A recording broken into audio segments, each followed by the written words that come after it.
As the future of Roe versus Wade hangs in the balance, state leaders have made it clear California will remain a right-to-choose state. Good evening and thanks so much for joining us. I'm Marcella Lee. I'm Carlo Cicchetto. Jesse's off tonight. Even before this week's Supreme Court leak, lawmakers in Sacramento have been pushing a series of bills which would advance access to reproductive health care, including for patients from out of state. CBS 8's Richard Allen has more on this proposed legislation, as well as the fight to change California's constitution. Richard? Well, that's right. Speaking alongside State Attorney General Rob Bonta today, San Diego Assembly member Dr. Akilah Weber made it clear where California stands on Roe versus Wade.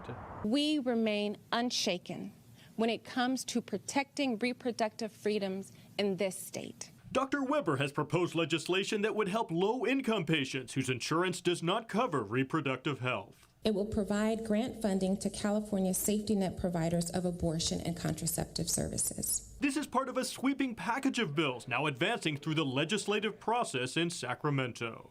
I'm very confident that we're going to get this through the legislature. I spoke tonight with State Senator Ana Caballero, who has co-authored SB 1142, seeking $20 million to create a state fund to assist patients facing financial barriers to obtaining an abortion, which would also encourage the private sector to contribute. So that there would be money for copay, for transportation, for an overnight stay if that's indicated, for childcare, those kinds of things. If Roe is ultimately overturned, backers of this bill anticipate that women from other states where abortion's restricted would seek care at California clinics. The number that's projected may be 3,000 times more than what they currently see. Caballero says there are already challenges to accessing care statewide, specifically among rural residents. And so if you end up with people traveling over here to get services, that's going to make it even more difficult. So we're doing everything that we can to be prepared.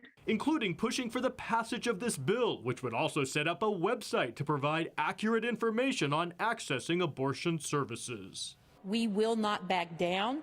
We will double down. Senate President Pro Tem Tony Atkins of San Diego has proposed legislation to allow some nurse practitioners to independently perform abortions. She's also leading the charge to change the state's constitution. We are putting the right to abortion explicitly into the California Constitution and clarifying that it is a fundamental right. And that measure would first have to get 2/3 approval in both the state Senate and Assembly, then go before the voters this November for the final say.